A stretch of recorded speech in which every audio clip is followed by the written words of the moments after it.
Dès que j'étais enfant, j'étais toujours fasciné par le Lego, surtout par la possibilité de créer des choses complexes avec un tout petit nombre de briques différents. J'ai décidé d'essayer de faire la même chose, pas avec les atomes, avec les nanoparticules. Les nanoparticules, parce qu'ils offrent des propriétés qui sont un petit peu uniques, qu'on ne peut pas obtenir seulement par les atomes. Et donc l'idée, c'est d'utiliser la capacité de ces nanoparticules de s'auto-organiser, de s'auto-assembler dans des structures complexes. Mein Name ist Joël.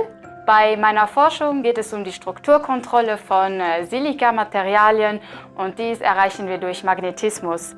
Die Reaktion, die ich mache, ist die Synthese von den magnetischen Nanopartikeln. Ich mische hierfür zwei verschiedene Typen von Eisenchloriden. Die machen dann eine Kopräzipitation, heißt das. Und die sind schwarz eigentlich. Und das ist, was man sieht, wenn die Farbe sich ändert.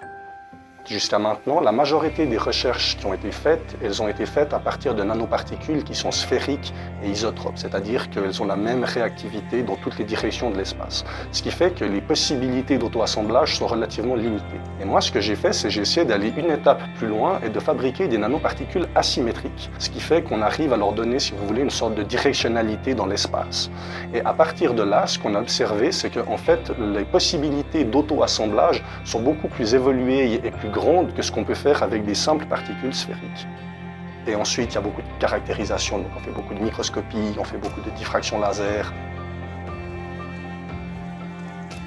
La cristallographie, c'est ce qui permet de déterminer l'emplacement des atomes dans la matière. Les gens me fournissent les cristaux et moi je fournis la molécule, la version 3 dimensions de la molécule et comment c'est rangé dans la matière.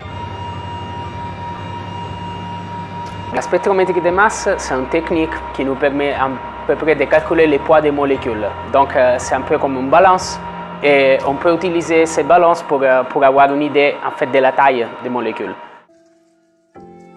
Mon rôle maintenant est pas seulement de professeur, mais c'est de président du département. On est dans une phase de transition, on a maintenant beaucoup de nouveaux professeurs et l'idée est de créer un département qui est assez jeune et qui soit aussi capable de travailler dans les nouvelles directions de la recherche dans le domaine de la chimie, surtout dans le domaine des matériaux et dans le domaine de la biologie-médecine. Nous voulons, dans notre département, aider à créer des chimistes qui sont capables d'affronter les problèmes du futur, donc des problèmes qui vont toujours plus dans ces domaines nouveaux de recherche et d'application, donc des matériaux, des technologies, applications biomédicales, etc., sans oublier bien sûr la partie fondamentale de la chimie, mais complémentée avec de nouvelles compétences.